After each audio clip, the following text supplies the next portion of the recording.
Chuck Harley, and I'm the Chuck in the Markets Up Chuck. And, you know, I said that yesterday and today I was going to be taking a look at retailers. There's obviously a lot of talk about, you know, what the sales of the retailers have been recently and what they expect over the holiday season. And, you know, yesterday I kind of looked at some of the higher end and even mid-tier retailers. This week, or today rather, excuse me, I'm going to look at the discount retailers. I'm going to start with Costco.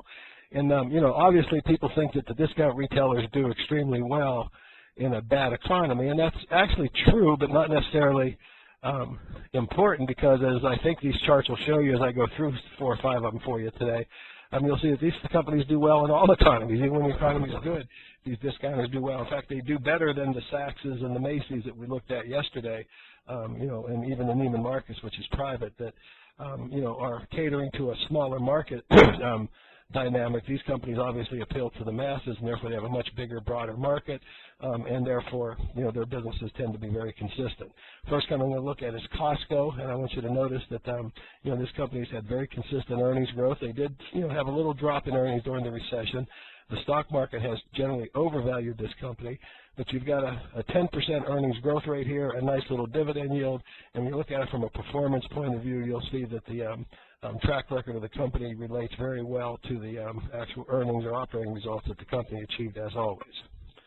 My next example is Family Dollars. Once again, the green line with the white triangle represents earnings. You can see this company has a very excellent earnings record. The market has, interestingly enough, overpriced this stock a significant portion of the you know, last 15 years this chart is run in. It did have a slight drop during the recession, but only a modest drop relative. You know, earnings went down 3.5%, much better than you know, a lot of retailers. But the stock price did react to it. However, it has since recovered. 13.5% grower, has generated about a 15.7% compounded return, not counting dividends. And this, again, this is versus the S&P that did 4%. Now, you know, the lessons continue. You know, obviously what happened to Family Dollar here had everything to do with the company and very little to do with the stock market in general. Had to do with the operating results of the company, and also when the stock market misprices the company, the price always comes back to earnings.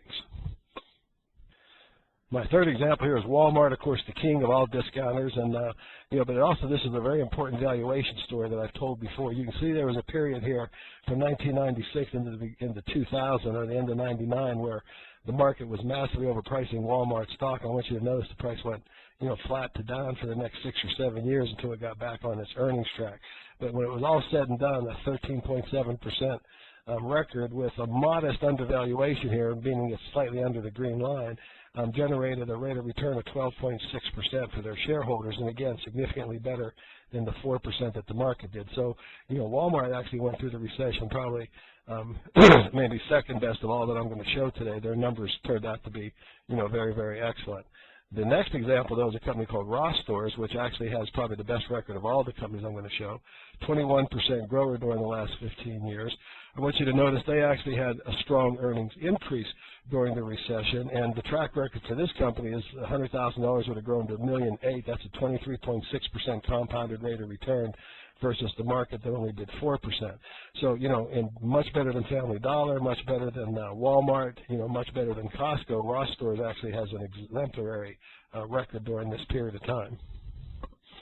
And my final example will be Target. Again, I want you to see when the stock price does track earnings over long periods of time, short periods of time, there's a lot of volatility. It did have kind of a poor, you know, recession year. 2008 was not a good year for Target. Their earnings were down about 15%. The stock fell precipitously, but it's since recovered. So it started out in value, ended pretty much in value. A 17% growth rate translates into about a 16.4, almost the identical rate of return for shareholders. Again, much better than the stock market. So, you know, the discount retailers, you know, whether their numbers are good this month or not, or whether they're going to have a good Christmas or not, is nowhere near important as to understand the fact that these companies over long periods of time obviously know how to run their businesses. In the long run, it's the business that matters, not the stock market or what may happen on any given season. Although, personally, I think you know, retail sales will be a little better this year than a lot of people are anticipating. We can only hope. This is Chuck Arnold saying thanks for listening. Talk to you again tomorrow.